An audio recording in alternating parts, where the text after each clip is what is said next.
दोस्तों, एक विधवा बहू एक गिलास दूध के अंदर 2 शक्तिवर्धक गोलियां मिलाती है और शक्तिवर्धक गोलियां मिलाने के बाद वह उस दूध के गिलास को अपने ससुर को पिला देती है। अब जैसे ही उसका ससुर उस दूध को पीता है तो दूध पीने के बाद उसके शरीर के अंदर एक अलग तरीके की हरकत होने लगती है। उसके शरीर के अंदर एक अलग तरीके की उत्तेजना होने लगती है। अब नेहा उसका हाथ पकड़ती है और हाथ पकड़ने के बाद उसे एक कमरे के अंदर लेकर जाती है और फिर उस कमरे के अंदर से चीखने और चिल्लाने की आवाज़ें आने लगती हैं। अब चीख पुकार सुनने के बाद जैसे ही घर का नौकर अंदर जाता है तो देखता है कि नेहा अपने ही ससुर के साथ नाजायज़ रिश्ते कायम कर रही होती है। दोस्तों, आदाब, नमस्कार, गुड इवनिंग। मेरा नाम है इमरान और हाजिर हूँ एक बार फिर एक सच्ची घटना को लेकर, एक नई सच्ची कहानी को लेकर। आज हम आपको जो सच्ची घटना सुनाने जा रहे हैं, सच्ची घटना है मध्य प्रदेश की। और मध्य प्रदेश में एक बेहद खूबसूरत शहर पड़ता है रतलाम। और इसी रतलाम शहर के अंतर्गत एक इलाका आता है जिसे आनंद कॉलोनी के नाम से जाना जाता है। और इसी आनंद कॉलोनी में एक परिवार रहता है जिसमें ठाकुर मान सिंह, जिसकी उम्र करीब 50 साल होती है, और उसकी एक बेटी स्वाति, जिसकी उम्र करीब 25 साल होती है, और उसका एक बेटा वैभव, जिसकी उम्र करीब 22 साल होती है। दरअसल ठाकुर मान सिंह एक बहुत बड़ा कारोबारी, एक बहुत बड़ा बिजनेसमैन होता है और उसकी पत्नी की 2011 में किसी बीमारी के कारण मौत हो जाती है। पत्नी की मौत के बाद मान सिंह पूरी तरह से टूट जाता है, पूरी तरीके से बिखर जाता है और घर के अंदर एक दुखों का पहाड़ टूट पड़ता है। अब वैभव अपने पिताजी के कारोबार को, बिजनेस को संभालता है और उसको एक नई ऊंचाइयों पर लेकर जाता है। और साल 2005 में मान सिंह अपनी बेटी स्वाति की शादी कर देता है और बेटी की शादी होने के बाद स्वाति अपने ससुराल चली जाती है। अब जैसे ही वह बेटी की शादी करता है तो बेटी की शादी करने के बाद मान सिंह अपने बेटे वैभव के लिए भी रिश्ता तलाश करने लगता है। वह अपने यारों और रिश्तेदारों में इधर उधर रिश्ता तलाश करता है और उसको एक रिश्ता मिल भी जाता है। और जब वह इस बारे में वैभव से बात करता है तो वैभव शादी करने से मना कर देता है। असल वैभव का अपने ही ऑफिस में काम करने वाली एक लड़की के साथ प्रेम प्रसंग चल रहा होता है जिसका नाम नेहा होता है। नेहा और वैभव दोनों एक दूसरे से बेपनाह मोहब्बत करते हैं। दोनों एक दूसरे के साथ जीने और मरने की कस्में खाते हैं। दोनों जहाँ जाते हैं दोनों साथ जाते हैं। दोनों अगर शॉपिंग करने जाते हैं तो दोनों साथ जाते हैं। अब जैसे ही मान सिंह को नेहा के बारे में पता चलता है तो मान सिंह अपने बेटे को बुलाता है और कहता है कि अगर तुम किसी लड़की से प्रेम करते हो तो तुमने हमें बताया क्यों नहीं, हम तुम्हारी शादी उसी के साथ करवा देते हैं। अब पिता की बात सुनने के बाद वैभव खुशी से झूम उठता है और अपने पिता को गले से लगा लेता है। और इसके बाद मान सिंह सीधा नेहा के घर जाता है और वहाँ जाकर के उसके माता पिता से मुलाकात करता है और नेहा के माता पिता के सामने शादी का प्रस्ताव रख देता है। अब नेहा के माता पिता भी मान जाते हैं और ठीक 5 अगस्त साल 2008 को नेहा और वैभव की एक धूमधाम से शादी कर दी जाती है। अब शादी होने के बाद सब कुछ ठीक चल रहा होता है, सब कुछ नॉर्मल चल रहा होता है। दोनों खुशी खुशी अपनी ज़िंदगी गुजार रहे होते हैं।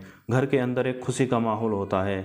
धीरे धीरे समय गुजरता है और ठीक 1 साल गुजर जाता है। और 1 साल गुजर जाने के बाद 10 अक्टूबर साल 2009 को एक दिन अचानक मान सिंह के मोबाइल की घंटी बजती है। अब जैसे ही मान सिंह अपने मोबाइल को रिसीव करता है तो रिसीव करने के बाद जो सामने से आवाज़ आती है वो कहता है कि मैं रतलाम पुलिस स्टेशन से सब इंस्पेक्टर पृथ्वीराज बात कर रहा हूँ और आपके बेटे वैभव का एक्सीडेंट हो गया है और उसकी एक्सीडेंट में मौके पर ही मौत हो गई है। सुनने के बाद मान सिंह पूरी तरीके से टूट जाता है, बिखर जाता है। मान सिंह और नेहा दहाड़े मार मार कर बिलख बिलख कर रोने लगते हैं। पूरा परिवार में एक मातम छा जाता है। लेकिन कहते हैं कि ज़िंदगी में सुख और दुख आते और जाते रहते हैं।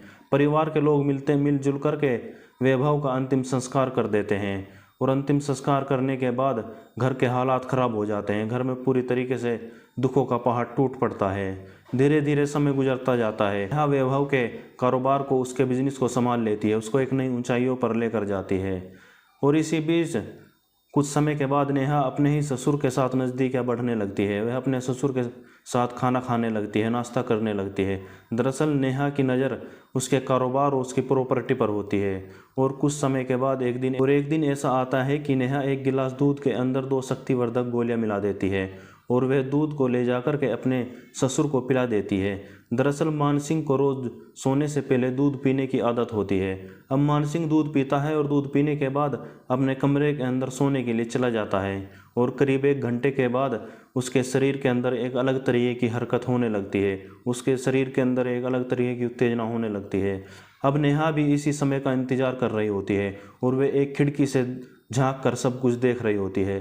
अब नेहा उसके कमरे के अंदर जाती है और मान सिंह से लिपट कर उससे प्यार करने लगती है। ये देख कर के मान सिंह डर जाता है, घबरा जाता है, लेकिन कहते हैं कि मरता क्या ना करता। मान सिंह भी नेहा के खेल में शामिल हो जाता है और नेहा के साथ नाजायज रिश्ता कायम कर लेता है। अब यहाँ से दोनों के बीच जो मुलाकातों का सिलसिला था, जो नाजायज रिश्ते बनाने का जो सिलसिला था वो शुरू हो जाता है। दोनों को जब जब मौका मिलता है दोनों मिलते हैं और नाजायज संबंध कायम करते हैं। धीरे धीरे समय गुजरता जाता है और कुछ समय के बाद अचानक आनंद कॉलोनी में पता चलता है कि ठाकुर मान सिंह की दिल का दौरा पड़ने से मौत हो गई है। अब जैसे ही आसपास के पड़ोस के लोग ये बात सुनते हैं तो सुनने के बाद उसके घर पर इकट्ठा हो जाते हैं और तुरंत उसकी बेटी स्वाति को भी इस बात की सूचना दे दी जाती है। अब सूचना मिलने के बाद स्वाति रोती बिलखती अपने घर पहुंचती है और अपने पिताजी की लाश से लिपट कर रोने लगती है। अब इसी बीच स्वाति को अपने पिता की मौत पर कुछ शक हो जाता है और वे इसकी सूचना तुरंत पुलिस को देती है। अब सूचना मिलने के बाद पुलिस की एक टीम तुरंत मौके पर पहुंचती है और ठाकुर मान सिंह की डेड बॉडी को अपने कब्जे में लेती है और पोस्टमार्टम के लिए भिजवा देती है। अब 2 दिन के बाद जैसे उसकी पीएम रिपोर्ट आती है तो पीएम रिपोर्ट आने के बाद हर कोई हैरान रह जाता है, हर कोई चौंक जाता है, क्योंकि पीएम रिपोर्ट के मुताबिक मान सिंह की मौत दिल का दौरा पड़ने से नहीं बल्कि उसको जहर देकर उसकी हत्या की गई थी। अब जो भी इस बात को सुनता है या इस बारे में सुनता है तो हर कोई हैरान रह जाता है, हर कोई दंग रह जाता है। अब जैसे ही पुलिस इस घटना का खुलासा करती है तो खुलासा करने के बाद नेहा को गिरफ्तार करती है और नेहा से जब इस बारे में पूछताछ करती है तो नेहा अपना जुर्म कबूल कर लेती है।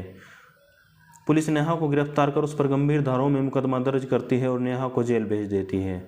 दोस्तों, इस कहानी को सुनाने का उद्देश्य किसी की भावनाओं को आहत करना नहीं बल्कि आपको जागरूक करना है, ताकि आप भविष्य में होने वाली किसी भी अनहोनी को पहचान सकें और उससे बच सकें।